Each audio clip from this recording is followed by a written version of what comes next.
అందరికీ నమస్కారం. గత 2 రోజులుగా ప్రకాశం జిల్లాలో జరుగుతున్నటువంటి రాజకీయ పరిస్థితులు, ముఖ్యంగా జనసేన పార్టీలో జరుగుతున్నటువంటి విభేదాలను ఆధారంగా చేసుకొని ఈ యొక్క వీడియోను నేను రూపొందించడం జరుగుతున్నది. ఒక భారతీయ సైన్యంలో పనిచేసినటువంటి అధికారి కుమారుడిగా నేను వ్యవస్థను నమ్ముతాను. ఎప్పుడైతే వ్యవస్థ బలంగా ఉంటుందో ఆ వ్యవస్థలో వ్యక్తులు చేరతారు. ఆ వ్యక్తుల ద్వారా ఆ వ్యక్తులకు వ్యవస్థ ద్వారా గుర్తింపు వస్తుందని చెప్పి బలంగా నమ్ముతూ ఉంటాను. అంటే వ్యవస్థ బలోపేతానికి నా వంతుగా ప్రయత్నం చేయాలనే ఉద్దేశంతో ఎప్పుడు వ్యవహరిస్తూ ఉంటాను. జనసేన పార్టీ అధినేత పవన్ కళ్యాణ్ గారు పార్టీని స్థాపించడం ఒక వ్యక్తి అయితే, ఆ పార్టీని సంస్థాగతంగా బలోపేతం చేయడం అనేది మరొక ఎత్తు. ఇటువంటి సందర్భంలో పవన్ కళ్యాణ్ గారు తీసుకున్నటువంటి నిర్ణయం ఏమిటంటే, వ్యవస్థని ఏర్పాటు చేద్దాం, బలపరుద్దాం, ఆ వ్యవస్థలో వ్యక్తులు భాగస్వాములు అవుతారు అనే సంకల్పంతో ఆయన గత 10 ఏళ్ళుగా పని చేసుకుంటూ వచ్చారు. 2014 ఎన్నికల్లో పోటీ చేయలేదు, 2019 ఎన్నికల్లో పోటీ చేశారు. ఇక్కడ మనం రాష్ట్రం మొత్తం మీద ఉన్నటువంటి పరిస్థితులను, ఉమ్మడి ప్రకాశం జిల్లాలో ఉన్నటువంటి పరిస్థితులను బేరుజు వేసుకుంటే చాలా వైరుధ్యం కనపడుతూ ఉంటుంది. ఎందుకంటే ఉమ్మడి ఆంధ్రప్రదేశ్ 23 జిల్లాలుగా ఉన్నప్పుడు ఉమ్మడి ప్రకాశం జిల్లా అత్యంత వెనుకబడిన జిల్లా. అలానే విభజిత ఆంధ్రప్రదేశ్ వచ్చిన తర్వాత కూడా ప్రకాశం జిల్లా అత్యంత వెనుకబడిన జిల్లా.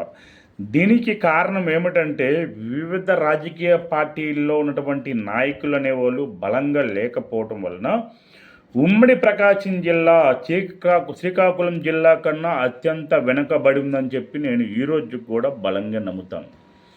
ఉస్మానియా విశ్వవిద్యాలయంలో పోస్ట్ గ్రాడ్యుయేషన్ చదివేటప్పుడు తెలంగాణ వస్తే ఆంధ్రప్రదేశ్ బాగుపడుతుందని చెప్పి ఆలోచన చేసినటువంటి వ్యక్తుల్లో నేను కూడా ఒక వ్యక్తిని. ఎందుకంటే సహజ సిద్ధంగా ఎన్నో సౌకర్యాలు ఉన్నటువంటి ప్రకాశం జిల్లా, అలానే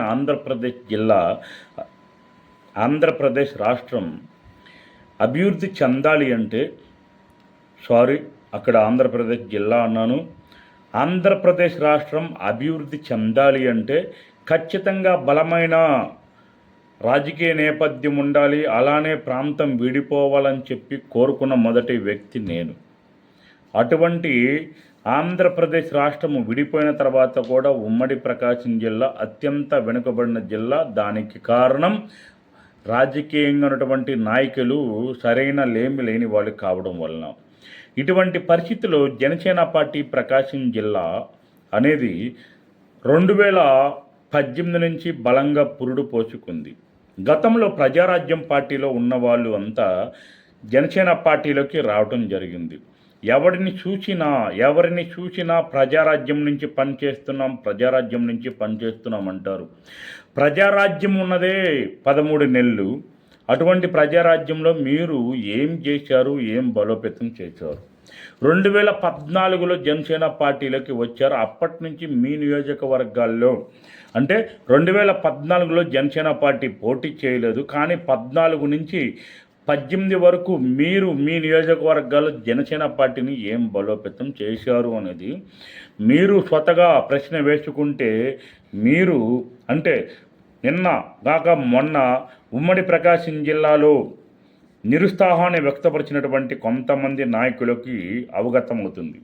అయితే ఈ ప్రెస్ మీట్లో పాల్గొన్నటువంటి వ్యక్తుల్లో ఒక వ్యక్తి గురించి అయితే నేను ఏం మాట్లాడను. అతనే మార్కాపురం ఇన్ఛార్జి ఉమ్మడి కాశీనాథ్ గారు. అతను సౌలభ్యం ఉన్నంత పరిధిలో మార్కాపురం నియోజకవర్గంలో జనసేన పార్టీని బలోపేతం చేయడానికి ప్రయత్నం చేశారు. మిగతా వాళ్ళ గురించి ఆలోచన చేద్దాం.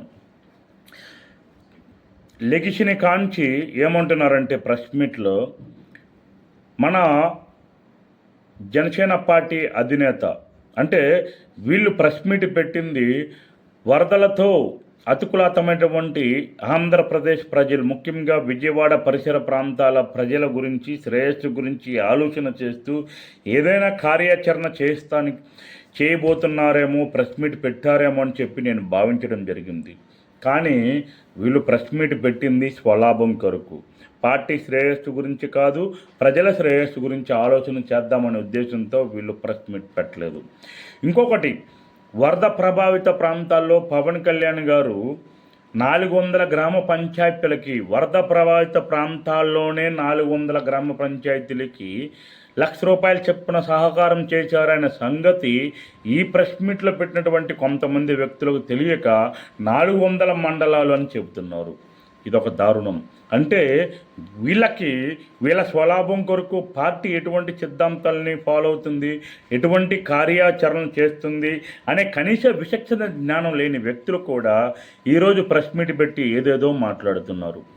పార్టీ అభివృద్ధి కొరకు ప్రజారాజ్యం నుంచి ఉన్నారు. ప్రజారాజ్యం కొరకు ఉన్నప్పుడు ఒంగోలు నియోజకవర్గంలో కానీ, తక్కిమా నియోజకవర్గాల్లో కానీ ఏమి బలోపేతం చేశారు? ప్రజారాజ్యం పోయింది, జనసేన వచ్చింది. జనసేనలో మీ పాత్ర ఏమిటి? ఎటువంటి కార్యాచరణలు చేశారు? 12 నియోజకవర్గాల్లో జనసేన పార్టీ బలోపేతానికి కృషి చేశామంటారు. ఉదాహరణకు మా స్థానికంగా చీరాల నియోజకవర్గంలో ఉన్నటువంటి కొంతమంది వృద్ధ నాయకులు మేము పలానా జిల్లా కార్యదర్శులం అంటే 12 నియోజకవర్గాలు మా చేతిలో ఉంటాయి, ఏ నియోజకవర్గంలోనే చేయి పెట్టచ్చు అని మాట్లాడుతూ ఉంటారు. మరి అటువంటి సందర్భంలో 12 నియోజకవర్గాలకు 11 నియోజకవర్గాలక లేకపోతే 12 నియోజకవర్గాలక ఇన్ఛార్జీలు ఎంతమంది ఉన్నారు? ఇన్ఛార్జీలు లేనటువంటి నియోజకవర్గాలు ఎన్ని? గత 5 ఏళ్ల కాలంలో ఇన్ఛార్జీలు లేనటువంటి నియోజకవర్గాలు ఎన్ని? అదే విషయం మీకు తెలియకుండా 12 నియోజకవర్గాల్లో పార్టీని బలోపేతం చేయడానికి ప్రయత్నం చేశారని చెబుతూ ఉన్నారు. మీకు తెలియని విషయం ఏమిటంటే, మిగతా నియోజకవర్గాల గురించి నేను మాట్లాడను, కానీ ఒక వ్యవస్థను బలోపేతం చేయాలని సంకల్ప సిద్ధితో పనిచేసే వాళ్ళు ఒక లక్ష్యంతో పనిచేయాలి. ముందని వ్యవస్థను బలపరచడానికి ప్రయత్నం చేయాలి. అటువంటి ప్రయత్నం మీరు ఎవరైతే నిన్న ప్రెస్ మీట్లో పాల్గొన్నారో, ఒక ఇమ్మడి కాశీనాథ్ గారు తప్ప ఎవరైతే ప్రెస్ మీట్లో పాల్గొన్నారో వాళ్ళు తమ నియోజకవర్గ పరిధిలో పార్టీని ఇంటింటికి బలోపేతం చేయడానికి ప్రయత్నం చేశారా అనేది మనస్సాక్షిగా ప్రశ్న వేసుకోండి. మీరు చేసి ఉంటే ఈరోజు మీరు ప్రెస్ మీట్ పెట్టేవాళ్ళు కాదు. ఎందుకంటే మీరు ఇంటింటికి జనసేన పార్టీని బలోపేతం చేసి ఉంటే పార్టీయే స్వతగా మిమ్మల్ని గుర్తించేదనే సంగతి మీరు మర్చిపోవద్దు. మీరు చెయ్యకుండా పార్టీ ఏదైనా కార్యక్రమాలు చెప్తేనే చేస్తామనే యొక్క నిర్లక్ష్య ధోరణిలో మీరు వ్యవహరించారు అనేది నిజం. ఒక పార్టీ అధ్యక్షుడు, రాష్ట్ర అధ్యక్షుడు, వ్యవస్థాపక అధ్యక్షుడు కొన్ని బాధ్యతలు నియోజకవర్గ ఇన్ఛార్జీలుగా మీకు ఇచ్చిన తర్వాత మీరు ఆ బాధ్యతను సక్రమంగా నిర్వహించకుండా కాలాన్ని వృధా చేసి ఈరోజు పార్టీ అధికారంలోకి వచ్చింది కాబట్టి మేమేమో ఇరగతీశామని చెప్పి మాట్లాడుతున్నారు. నిజంగా పార్టీ మీ వల్ల అధికారంలోకి వచ్చిందా? పవన్ కళ్యాణ్ గారు రాష్ట్ర భవిష్యత్తు కొరకు, రాష్ట్ర శ్రేయస్సు కొరకు, ప్రజల యొక్క రాబోయే తరాలకి భవిష్యత్తు కొరకు, ప్రజల యొక్క మంచిని ఆలోచిస్తూ అతను త్యాగం చేసి సామరస్యపూర్వకంగా వివిధ పార్టీలతో పొత్తు పెట్టుకోవడం వల్ల మనం ఈరోజు అధికారంలో రాగలిగామే. కానీ మీరు పార్టీకి అంటే ఉమ్మడి ప్రకాశం జిల్లాలో బలంగా మీరు గత 10 ఏళ్ళగా బలోపేతం వస్తే పార్టీ అనేది అధికారంలోకి రాలేదు అని మీరు గుర్తుపెట్టుకోండి. నేను ఇంత కరాఖండంగా ఎందుకు చెప్పగలుగుతున్నానంటే, మా చీరాల నియోజకవర్గం గురించి నేను చాలా స్పష్టంగా మాట్లాడాలని చెప్పి నిర్ణయించుకున్నాను. చీరాల నియోజకవర్గానికి ఇన్ఛార్జీ లేనటువంటి నియోజకవర్గానికి పవనన్న యువత అనే టీం ద్వారా పవనన్న చేనేత బాట అనే కార్యక్రమాన్ని నిర్విరామంగా 155 రోజులు చీరాల నియోజకవర్గంలో నిర్వహించినటువంటి ఘనత పవనన్న యువతకి. అటువంటి పవనన్న యువత చీరాల నియోజకవర్గంలో ఇంటింటికి తిరుగుతూ పార్టీని సంస్థాగతంగా బలోపేతం చేస్తుంటే ఎంతమంది నాయకులు పట్టించుకున్నారు? ఉమ్మడి ప్రకాశం జిల్లాలో ఉన్నటువంటి ఎంతమంది నాయకులు పట్టించుకున్నారు అనేది ఇక్కడ ప్రశ్న. ఎక్కడ పట్టించుకున్నది ఇద్దరు. ఒకరు ఉమ్మడి ప్రకాశం జిల్లా అధ్యక్షులు, ఇంకొకరు జనసేన పార్టీ చేనేత వికాస విభాగ చైర్మన్ గారు.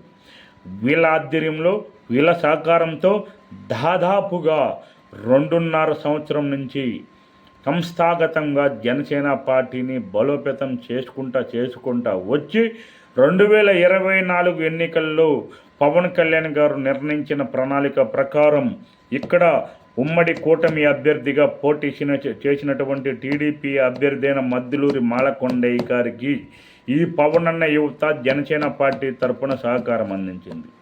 మీలో ఎంతమంది పలానా చీరాల నియోజకవర్గం 12 నియోజకవర్గాలను మాట్లాడుతున్న మీలో ఎంతమందికి పలానా చీరాల నియోజకవర్గంలో జనసేన పార్టీ తరపున పవన్ అన్న యువత ఇంటింటికి తిరుగుతూ కార్యక్రమాలు చేస్తూ పార్టీని బలోపేతం చేయడానికి ప్రయత్నం చేస్తున్న సంగతి మీకు తెలుసు.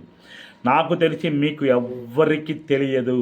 ఎందుకంటే మీరు పార్టీ బలోపేతం కన్నా పవన్ కళ్యాణ్ గారి బర్త్డే వచ్చినప్పుడు కేక్ కటింగ్ చేస్తే అదే పార్టీ బలోపేతం అనుకున్నారా, కానీ ఏనాడు కూడా ఇంటింటికి తిరుగుతూ పార్టీని బలోపేతం చేయలేదు అని చెప్పి నిన్న ప్రెస్ మీట్లో పాల్గొన్నటువంటి అందరూ అదే ఉద్దేశంతో పనిచేశారని చెప్పి నేను కరాఖండిగా చెప్పగలను.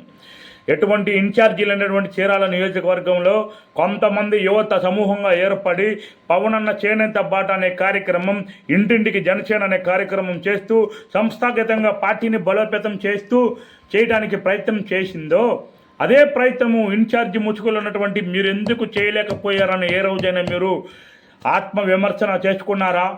ఆత్మ పరిశీలన చేసుకున్నారా? అంటే విమర్శన ఎందుకు చేసుకున్నా అంటే మీకు ఏదో మనం సెల్ఫ్ విమర్శ చేసుకుంటే మనలోని తప్పులు బయటపడతాయి కాబట్టి ఏ రోజైనా మీరు చేసుకున్నారా? చేసుకోలేదని నేను చాలా ఖరాఖండిగా చెప్పగలను. ఎందుకంటే పవన్ అన్న యువత చేనేత బాట చేస్తున్నప్పుడు జిల్లా వ్యాప్తంగా పర్యటన చేయమని చెప్పి మా చైర్మన్ గారు ఆదేశిస్తే, చేనేత వికాస విభాగ చైర్మన్ ఆదేశిస్తే ఆయన ఆదేశాల మేరకు నియోజకవర్గాలు ప్రకాశం జిల్లాలో ఉన్నటువంటి 12 నియోజకవర్గాల్లో చేనేతలు ఎక్కడ ఉన్నారు అనే సర్వే చేద్దామనే ఉద్దేశంతో ఆయా ఇన్ఛార్జీలకు ఫోన్ చేస్తే, ఒక నియోజకవర్గంలో ఉన్నటువంటి ఇన్ఛార్జికి ఫోన్ చేస్తే ఆయన చెప్పిన సమాధానం ఏమిటంటే, నిన్నగాక మొన్న ప్రెస్ మీట్లో పాల్గొన్న 4 వ్యక్తులు ఒక వ్యక్తి చెప్పిన సమాధానం, నా నియోజకవర్గంలో ఎవరు చేనేతలు లేరని చెప్పినటువంటి వ్యక్తి, తన సొంత నియోజకవర్గం మీద కనీస అవగాహన లేని వ్యక్తి ఈనాడు నేను ఏదో చేశాను అని చెప్తున్నారు. అంటే ఇటువంటి వ్యక్తులు పార్టీని బలోపేతం చేశారంటే నమ్మాలా? ఇంకొక అతను అంటాడు మేము ఈ ప్రెస్ మీట్ పెట్టిన ఉద్దేశం ఆంధ్రప్రదేశ్ రాష్ట్రం వరదల్లో ప్రభావితం అయింది కాబట్టి దానికి సంబంధించని కాదు, లేకపోతే ఇంకో దానికి సంబంధించింది కాదు. ఒక అతనంట 2 నెలలుగా డొక్కా చీతమ్మ అన్నదాన కార్యక్రమం చేస్తున్నాడు, 3వ నెలలోకి ఎంటర్ అయింది కాబట్టి చేస్తున్నామని చెప్తున్నాడు. అంటే అధికారంలో లేనప్పుడు డొక్కా చీతమ్మ అన్నదాన కార్యక్రమం ఎందుకు చేయలేదు మీరు? పవన్ అన్న యువత చీరాల నియోజకవర్గంలో అధికారంలో లేనప్పుడు అధికార పార్టీని ఎదిరించి ధీటుగా ఎన్నో కార్యక్రమాలు చేసింది. అంటే ఒక ఇన్ఛార్జీలు నియోజకవర్గంలో పవన్ అన్న యువత ఎన్నో కార్యక్రమాలు 2.5 సంవత్సరంగా చేయబట్టే సంస్థాగతంగా జనసేన పార్టీని బలోపేతం చేయడానికి ప్రయత్నం చేసింది. ఒక ఇన్ఛార్జి స్టేజ్లో ఉన్నటువంటి మీరు ఎందుకు చేయలేకపోయారు? అధికారంలోకి వచ్చిన తర్వాత మీరు అన్నదాన కార్యక్రమాలు చేసేదేమిటి? ఆటోమేటిక్గా డోనర్స్ వస్తారు, కార్యక్రమాలు జరిగిపోతాయి. అధికారంలో లేనప్పుడు చేసేవాళ్ళే ఇది. అలానే చీరాల నియోజకవర్గంలో టీడీపీ పరిస్థితి కూడా అంతే. ఎవరు లేని సమయంలో వచ్చినటువంటి మద్దులూరి మాలకొండయ్య గారు తెగించి కోట్లాది రూపాయలు ఖర్చు పెట్టి పార్టీని నిలబెట్టారు కాబట్టి అధిష్టానం గుర్తించి చీరాల నియోజకవర్గంలో కూటమి తరపున అతనికి ఎమ్మెల్యే టికెట్ ఇవ్వడం జరిగింది. తద్వారా మిగతా వాళ్ళందరూ కలిసికట్టుగా పనిచేసి ఓటు వేసి ఆయన్ని గెలిపించుకోవడం జరిగింది. ఇది వ్యవస్థను బలోపేతం చేయడం అంటే.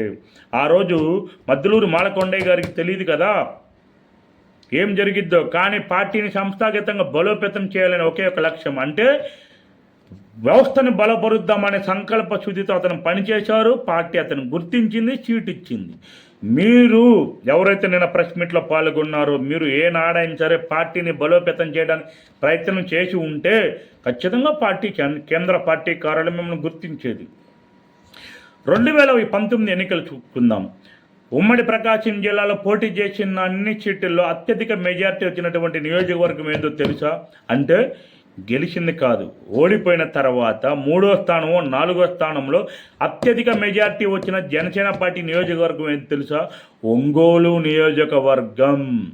మిగతా నియోజకవర్గాలు వచ్చిన ఓట్లు ఎన్ని? మీరంతా మేమేదో పోటీకి అర్హులము అని చెప్పి మీరు ఫీల్ అయితే సరిపోదు. పవన్ కళ్యాణ్ గారు ఫీల్ అవ్వాలి. పవన్ కళ్యాణ్ గారికి ఒక ఇంటెలిజెన్స్ టీం ఉంటుంది.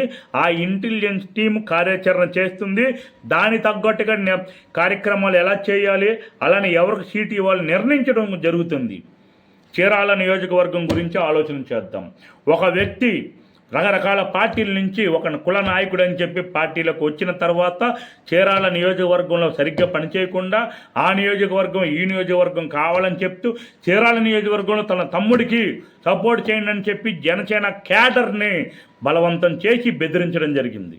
ఈ విషయం పవన్ కళ్యాణ్ గారు తెలిసి అతన్ని పార్టీకి దూరం పెట్టి అతనికి టికెట్ లేకుండా చేయడం జరిగింది. ఇలా తెలిసి మీకు తెలిసి అంటే సమాజానికి తెలిసి మీడియాకి తెలిసి కార్యక్రమాలు కొని చేస్తే మీడియాకి తెలియకుండా బిహైండ్ ద వ్యవస్థ అంటే వ్యవస్థను బలోపేతం చేయడానికి అంతర్గతంగా తీసుకున్నటువంటి కొన్ని నిర్ణయాల భాగంగా మీకు ఉమ్మడి ప్రకాశం జిల్లాలో సీట్లు అనేది రాలేదు. మీ సీట్లు రాలేనందుకు మీరు ఇచ్చేయాల్సింది పోయి ఇప్పుడు అధికారంలోకి వచ్చాం కాబట్టి మాకు గౌరవం కలగాలి. మీకు గౌరవం ఇవ్వబట్టే కదా టీడీపీ పార్టీతో అసోసియేట్ అయ్యే విధంగా చేస్తున్నది. మిమ్మల్ని చూసి ఎవరు రాలేదనేది నిజం. పవన్ కళ్యాణ్ గారిని చూసే జనసేన పార్టీలో ఉన్నటువంటి ప్రతి కార్యకర్త వచ్చాడనేది నిజం. నన్ను చూచో ఇంకొకరిని చూచో ఎవడు జనసేన పార్టీలోకి రారు, పవన్ కళ్యాణ్ గారిని చూసే వస్తారు అనేది నిజం. ఎవరైతే నన్ను చూసి నా అందమైన మొహాన్ని చూసి వస్తారనుకుంటారో వాళ్ళు గొప్ప గొప్ప ర్యాలీలు చేసినప్పుడు స్పందన ఎలా ఉందో ప్రతి ఒక్కరు చూసాం. నియోజకవర్గం మొత్తం మీద, ఉమ్మడి ప్రకాశం జిల్లా మొత్తం మీద. మీకు ఏదైనా సమస్య ఉంటే అంతర్గతంగా పార్టీలో ఉన్నటువంటి పెద్దలతో మాట్లాడడానికి ప్రయత్నం చేయాలి. అధికారంలోకి వచ్చిన తర్వాత పవన్ కళ్యాణ్ గారు ఎంతో ధైర్యంతో కూటమిల్ని ఏర్పరిచి మిగతా 2 పార్టీలతో సయోధ్యత కలిపి 3 పార్టీలతో కలిసి పోటీ చేయడానికి ముఖ్యమైన ఉద్దేశం ఏమిటి? ఆంధ్ర రాష్ట్ర భవిష్యత్తు కొరకు ప్రజల భవిష్యత్తు కొరకు ఆయన ఎంతో కఠినతరమైన నిర్ణయాన్ని తీసుకొని ఆ కూటమిని విజయావకాశాలు కల్పించే విధంగా ప్రయత్నం చేసి ఈరోజు కేంద్రంలో ఒక స్పష్టమైన పాత్ర పోషిస్తున్నటువంటి పవన్ కళ్యాణ్ యొక్క ఆశయాలను మీరు అర్థం చేసుకోకుండా మీరు స్వలాభం కొరకు మీరు పార్టీని బలోపేతం చేశాం ఇంకోటి చేసి నిజంగా మీరు పార్టీని బలోపేతం చేశామంటే అనుకుంటే గత 10 సంవత్సరాల కాలంలో సంవత్సరానికి వచ్చి 365 రోజులైతే 3665 రోజుల్లో మీరు ఎన్ని కార్యక్రమాలు చేశారు?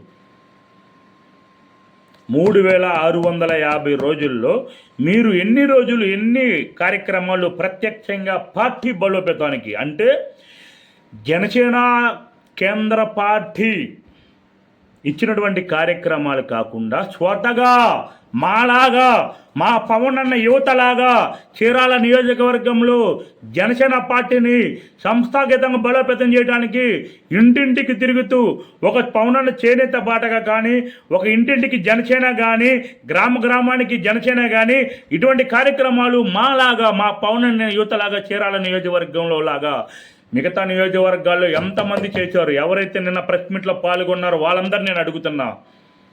పార్టీలో ఉన్నటువంటి సమస్యలను కేంద్ర పార్టీ కార్యాలయంలో కూర్చొని పెద్దలతో మాట్లాడుకొని చేసుకోవాలే కానీ మీడియా ముఖంగా వచ్చి పార్టీని భ్రష్టు పట్టించాలని చూస్తారా?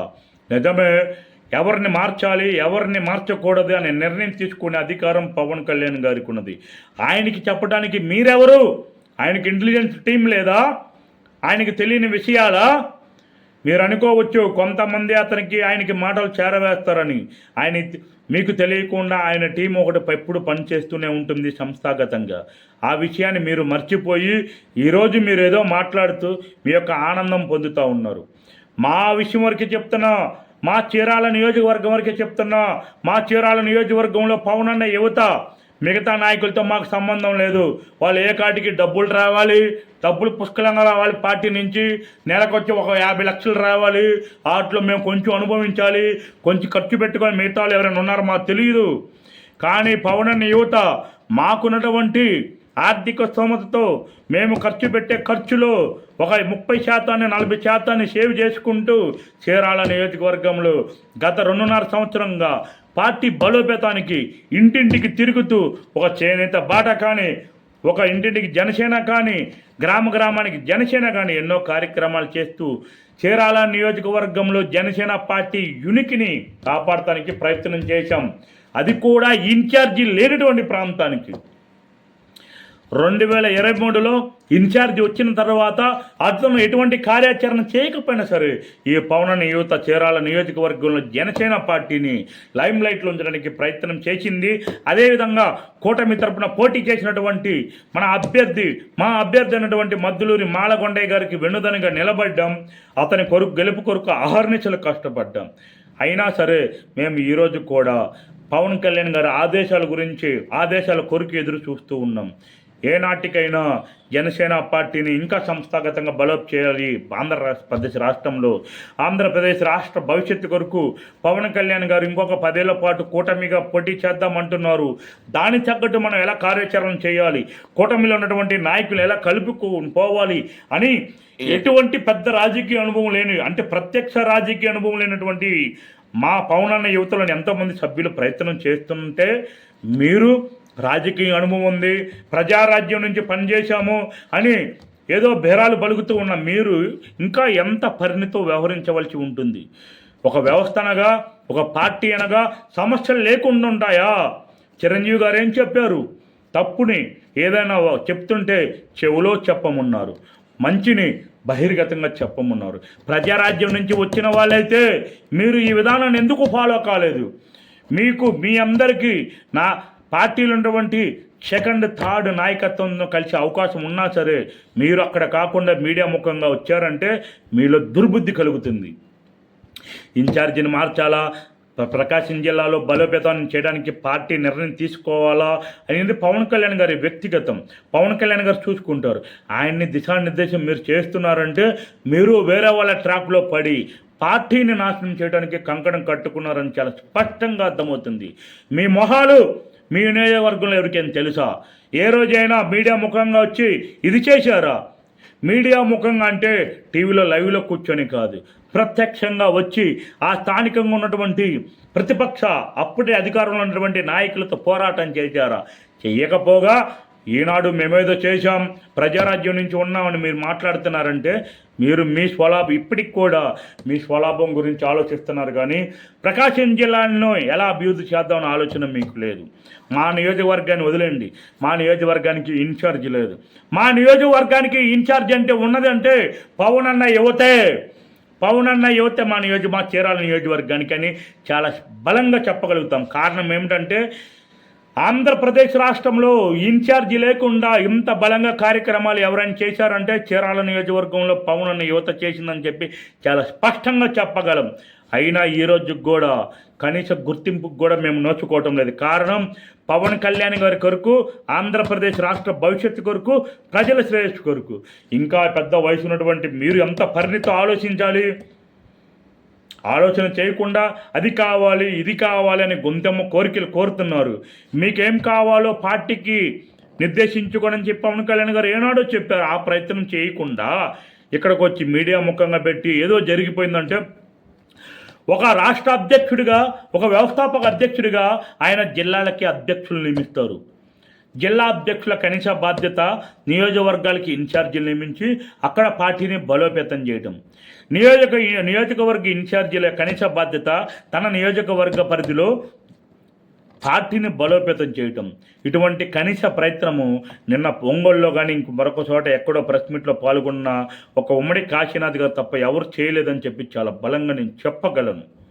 ఎందుకంటే జిల్లా వ్యాప్తంగా చేనేత ఇన్ఫర్మేషన్ తెలుసుకుందామంటే ఒక వ్యక్తి పేర్లు నేను చెప్పాల్సిన అవసరం లేదు. ఎందుకంటే వాళ్ళ పేర్లు పలకట్టడానికి కూడా వాళ్ళకి అర్హత లేదు. మా నియోజకవర్గంలో చేనేతలు లేరు అని చెప్పినటువంటి వ్యక్తి ఈరోజు ప్రెస్ మీట్కి వచ్చి ఏదో మాట్లాడుతున్నారు. ఆ ప్రాంతంలో ఉన్నటువంటి జిల్లా కార్యదర్శికి తెలిసిన ఇన్ఫర్మేషన్ కూడా ప్రస్తుత ఇన్ఛార్జిగా ఉన్నటువంటి వ్యక్తులకు తెలియదు. బహుశా పవన్ కళ్యాణ్ గారు ఒక చిన్న తప్పు చేశారేమో. ఎవరైతే ఆ ప్రాంతంలో ఇన్ఛార్జీలుగా కార్యదర్శులుగా ఉన్నారో వాళ్ళని నియోజకవర్గ ఇన్ఛార్జీలు చేసి ఉంటే పార్టీ ఇంకా బలోపేతం అయ్యేదేమో అని చెప్పి నాకు అర్థమవుతుంది. ఏదైనా సరే మీకు ఏదైనా సమస్య ఉంటే మీరు ఇన్ని సంవత్సరాల 10 సంవత్సరాల కాలంలో ఎన్ని రోజులు పార్టీని సంస్థాగతంగా బలోపేతం చేయడానికి ప్రయత్నం చేశారు అనేది విశ్లేషణ చేసుకొని ప్రెస్ మీట్కి రండి. రాబోయే రోజుల్లో పార్టీ చాలా నిర్ణయాలు తీసుకుంటుంది. ఆ నిర్ణయాల ప్రకారము కొన్ని స్థాన చలనాలు జరుగుతాయి. కొంతమందికి ఇదవుతుంది, కొత్త వాళ్ళు వస్తారు. ఆ కొత్త వాళ్ళతో కలిసి ఈ యొక్క జన సైనికులంతా పవన్ కళ్యాణ్ గారికి కోరికే పార్టీలోకి వచ్చినటువంటి ప్రతి ఒక్కరు పనిచేస్తారు. అంతేగాని ఆ ప్రాంతంలో ఉన్నటువంటి వ్యక్తులను చూసి పనిచేయరు. ఉదాహరణకు మా చీరాల నియోజకవర్గమే చూసుకుందాం. కొంతమంది, అందరని చెప్పను, నాయుడు కులస్తులు ఉన్నారు. అంటే మా ప్రాంతంలో తెలగ బలిజలు అంటారు, తెలగ కులస్తులు ఉన్నారు. వాళ్ళందరూ మేము పవన్ కళ్యాణ్ గారి వారసులం, పవన్ కళ్యాణ్ జనసేన పార్టీ ఇష్టమని చెప్పి దాదాపుగా 70% మంది మొన్న ఎన్నికల్లో పవన్ కళ్యాణ్ గారు ఏర్పరిచినటువంటి కూటమికి పని చేయకుండా వేరే పార్టీలో ఉన్నటువంటి వ్యక్తులకు, అంటే మా కులపోలని చెప్పి పనిచేసి ఈరోజు అధికారంలోకి వచ్చిన తర్వాత పవన్ కళ్యాణ్ మావోడు 21 సీట్లు గెలిచాం, జనసేన పార్టీ మాది, మా ప్రాంతంలో జనసేన పార్టీ పాటలే ఉండాలి, మా ప్రాంతంలో కూటమి పాటలు ఉండకూడదు, మా ప్రాంతంలో కూటమి నాయకుల పేర్లు రాకూడదు అని చెప్పి బీర్బాలు పలుకుతున్నారు. ఇటువంటి వాళ్ళందరూ పవన్ కళ్యాణ్ గారు చూశారు. ఎందుకంటే ప్రజారాజ్యంలో యువరాజ్యం నడిపి వచ్చినటువంటి వ్యక్తికి తెలియదా రాజకీయాలు ఎలా ఉంటావి అనేవి. కాబట్టి మీకు ఇప్పటికైనా బుద్ధి ఉంటే, మనస్సాక్షి అనేది ఉంటే మీ యొక్క సమస్యలను కేంద్ర పార్టీ కార్యాలయంలో నివేదించుకోవడానికి ప్రయత్నం చేయండి.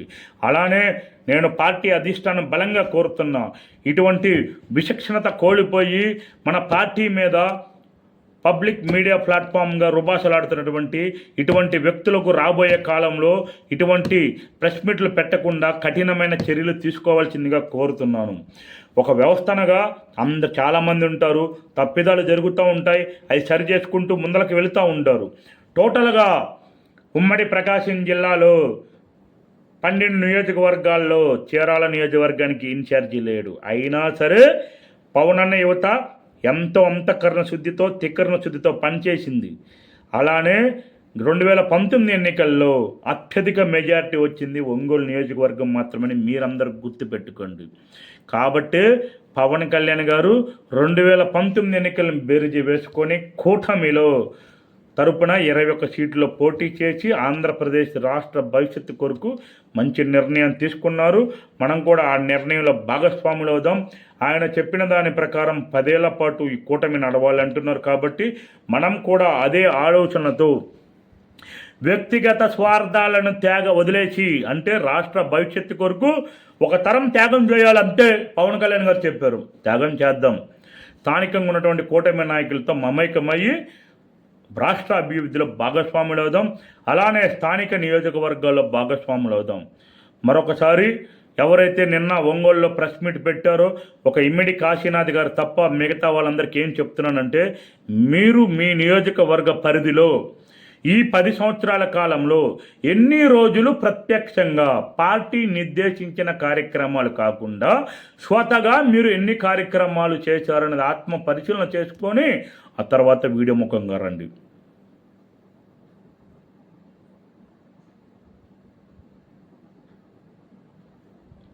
అలానే మా చీరాల నియోజకవర్గంలో పవనన్న యువత చేస్తున్నటువంటి ఎన్నో కార్యక్రమాలకి ఒక ఉమ్మడి ప్రకాశం జిల్లా అధ్యక్షులుగా షేక్ రియాజ్ గారు ఏనాడు కూడా అడ్డం చెప్పలేదు. ప్రతి కార్యక్రమానికి ఆయన సహకారం అందించడం జరిగింది. పార్టీ కార్యాలయం పెట్టడం దగ్గర నుంచి, దానికి ముందల పవనన్న చేనేత బాట మొదలు కాంచి ప్రతి కార్యక్రమాన్ని సహకారం అందించడం జరిగింది. అలానే దాంతోపాటు రాష్ట్ర నాయకులతో పరిచయ కార్యక్రమాలు ఏర్పాటు చేయడం జరిగింది. ఇప్పుడు ఒక అధ్యక్షుడిగా అతని పరిధి ప్రకారం అతను పనిచేసుకుంటూ వెళ్తారు. మిగతా పరిధిలో ఏం చేయాలి, మనం ప్రయత్నం చేయాలి. అంటే 100 పనులు మనం చేస్తుంటే 100 పనులకి అధ్యక్షులు కానీ సహకరించాలని అనకూడదు. ఎందుకంటే 12 నియోజకవర్గాలు చూసుకోవాల్సిన వ్యక్తి, అంటే చూసుకోవాలంటే ముందర 12 నియోజకవర్గాలు ఉన్నటువంటి వ్యక్తులు పనిచేయాలి కదా. ఎవరు పని చేయకుండా అన్నీ చూసుకోవాలంటే అప్పుడు పవన్ కళ్యాణ్ గారే మొత్తం చూసుకోవాలని చెప్పి మీరు అంటున్నట్టు కదా. మీరు ఇటువంటి కనీస జ్ఞానాన్ని బుద్ధిలో పెట్టుకొని వ్యవహరించవలసిందిగా కోరుతున్నాం. ఇకనైనా బుద్ధి తెచ్చుకొని పార్టీ అభివృద్ధికి, అంటే అధికారంలో లేనప్పుడు మీరు ఏమి అభివృద్ధి చేయాలి, అధికారంలోకి వచ్చాంత కాబట్టి ఇప్పుడైనా సరే మంచిగా పార్టీని బలోపేతం చేయడానికి ప్రయత్నం చేయండి. నిజంగానే మీరు అన్నట్టు 2029 ఎన్నికల్లో ప్రకాశం జిల్లాలో 3-4 సీట్లలో పోటీ చేయడానికి ప్రయత్నం చేయండి. ఉంటాను. నేను మాట్లాడినటువంటి మాటలు ఎవరికైనా ఇబ్బంది కలిగించుంటే దయచేసి మీరు ఫీల్ అవ్వద్దు. ఎందుకు ఫీల్ అవ్వద్దు అంటున్నానంటే, మీ వ్యక్తిగతంగా ఫీల్ అవ్వద్దు, పార్టీ పరంగా ఫీల్ అవ్వండి. పార్టీని సంస్థాగతంగా బలోపేతం చేయడానికి ఎందుకు చేయలేకపోయామని ఫీల్ అవ్వండి. పవన్ కళ్యాణ్ గారి ఆశయాలకు తగ్గట్టు ఎందుకు పని చేయలేకపోయామని ఫీల్ అవ్వండి. పార్టీని సంస్థాగతంగా బలోపేతం చేయడంలో కేంద్ర పార్టీ కార్యాలయం నిర్దేశించిన కార్యక్రమాలు కాకుండా మనం స్వతగా ఎందుకు కార్యక్రమాలు చేయలేదో అనే దాని మీద ఫీల్ అవ్వండి. మీరు వ్యక్తిగతంగా మాత్రం ఫీల్ అవ్వద్దు. పార్టీ కొరకు ఫీల్ అవ్వండి, వ్యవస్థ కొరకు ఫీల్ అవ్వండి. ఖచ్చితంగా మీలో మార్పు వస్తుంది. నిజంగా మీ రాజకీయ భవిష్యత్తు బాగుంటే రాబోయే కాలంలో మంచి నాయకులు అవుతారు. అలానే ఆంధ్రప్రదేశ్ రాష్ట్రంలో ఉమ్మడి ప్రకాశం జిల్లాని అత్యంత అభివృద్ధి చెందిన ప్రాంతంగా చేసే అవకాశం మీకు కలుగుతుంది. జై హింద్.